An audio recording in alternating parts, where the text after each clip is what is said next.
नमस्कार, आप देख रहे हैं वीके न्यूज और मैं दुष्टुर उपाध्याय। कोरोना के बढ़ते प्रकोप को देखते हुए 3 मई तक के लिए लॉकडाउन जारी है। इस दौरान हर धार्मिक स्थल बंद है। इसी बीच रमजान और रोजे का महीना भी शुरू हो गया है, जिसको लेकर सरकार की ओर से लगातार अपील पर अपील की जा रही है कि घरों में रहें और नमाज पढ़ने के लिए मस्जिदों में इकट्ठा ना हो।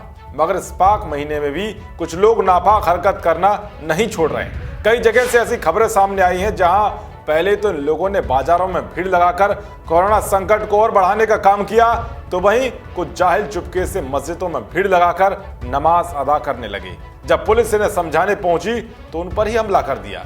सबसे पहले बात करते हैं उत्तर प्रदेश के बहराइच की। दरअसल यहाँ बौंडी थाना क्षेत्र स्थित एक मस्जिद में नमाज के लिए भीड़ इकट्ठा हुई। जब पुलिस टीम ने इन्हें मना किया तो इन लोगों ने पुलिस पर ही हमला कर दिया। जिले के अन्य थाना क्षेत्र से भी नमाज से रोकने पर पुलिस टीम पर हमला की घटना सामने आई। दोनों मामलों में पुलिस ने कुल 32 लोगों के खिलाफ मुकदमा दर्ज किया है।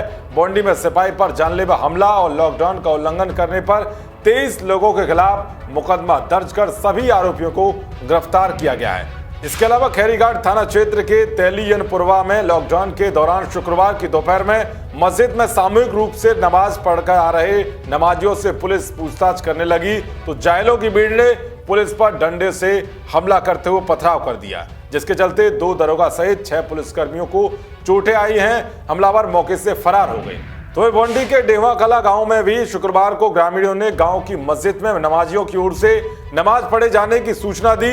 सूचना पर पुलिस टीम मौके पर पहुंच गई। पुलिस टीम ने मस्जिद में इकट्ठा होकर नमाज पढ़ने से मना किया तो इस बात को लेकर नमाजियों ने सिपाहियों पर हमला बोल दिया। हमले की जानकारी पाकर भारी संख्या में पुलिस फोर्स मौके पर पहुंच गई। 23 नमाजियों को गिरफ्तार कर लिया गया। इन सभी जाहिलों पर महामारी अधिनियम और हत्या के प्रयास समेत कई गंभीर धाराओं में मुकदमा दर्ज किया गया है। अब आप समझ सकते हैं कि किस तरह से लोगों के अंदर ना तो कानून का खौफ है और ना ही खतरनाक कोरोना वायरस का खतरा। इन्होंने तो कसम खा ली है कि ये देश में कोरोना वायरस ही फैलाकर दम लेंगे। तो वे रमजान के बीच राजधानी दिल्ली के कई इलाकों में काफी तादाद में लोग घरों से बाहर निकले और बाजार में देखते ही देखते भीड़ लग गई। वो भी तब जब कोरोना का संक्रमण राजधानी दिल्ली में बढ़ता ही जा रहा है। दिल्ली सरकार ने अब तक 92 इलाके सील कर चुकी है, मगर फिर भी लोग घरों से बाहर निकलना बंद नहीं कर रहे हैं। दरअसल लॉकडाउन को देखते हुए सरकार ने लोगों से घरों में नमाज पढ़ने और कहीं भी इफ्तार पार्टी आयोजित न करने की अपील की थी। इसके बावजूद लॉकडाउन की धज्जियां उड़ाते हुए शुक्रवार शाम को बड़ी संख्या में लोग चांदनी चौक के लाल कुआं बाजार में खरीदारी के लिए पहुंचे। देश के कई मुस्लिम बाहुल इलाकों में लोगों ने रमजान को लेकर खरीदारी करने के लिए सोशल डिस्टेंसिंग का पालन नहीं किया। तो वही शुक्रवार रात को शाहजहांपुर के जलालाबाद थाना क्षेत्र की एक मस्जिद में लॉकडाउन का उल्लंघन करते हुए लोग इकट्ठा हो गए। जानकारी मिलते ही पुलिस मौके पर पहुंची। पुलिस को नमाजियों के विरोध का सामना करना पड़ा। इसके बाद पुलिस को वहां से भीड़ खरीदने के लिए लाठियां फटकारनी पड़ी। इसके अलावा यूपी के ही फिरोजाबाद के कई इलाकों में शुक्रवार देर रात मजहबी नारेबाजी की गई। इससे इलाके में हड़कंप मच गया। लोग अपनी अपनी छतों पर आ गए। इस दौरान दूसरे समुदाय से भी लोग नारेबाजी करने लगे।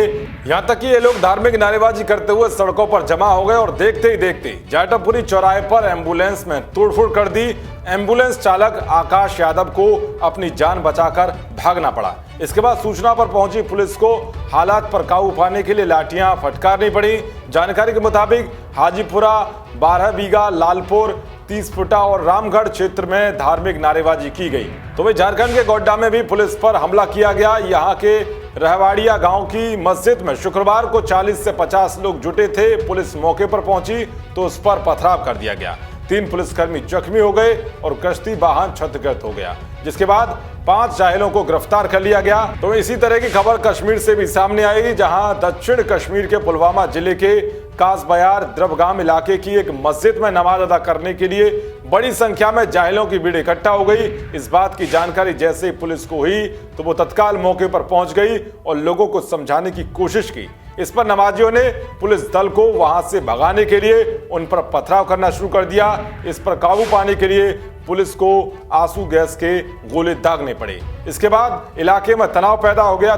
तो देखा आपने किस तरह से जाहिलों की भीड़ बेखौफ होकर पुलिस वालों की जान लेने पर उतरी हुई है और सरकार के निर्देश के बावजूद भी ये जाहिल नमाजियों को इकट्ठा करके मस्जिदों में पहुंच रहे हैं। पाक रमजान और रोजे के महीने में भी इनकी ऐसी नापाक हरकत को लेकर आपकी क्या राय है, कमेंट बॉक्स में जरूर बताएं। देश और दुनिया की तमाम खबरों को पाने के लिए देखते रहिए वीके न्यूज। जय हिंद, जय भारत।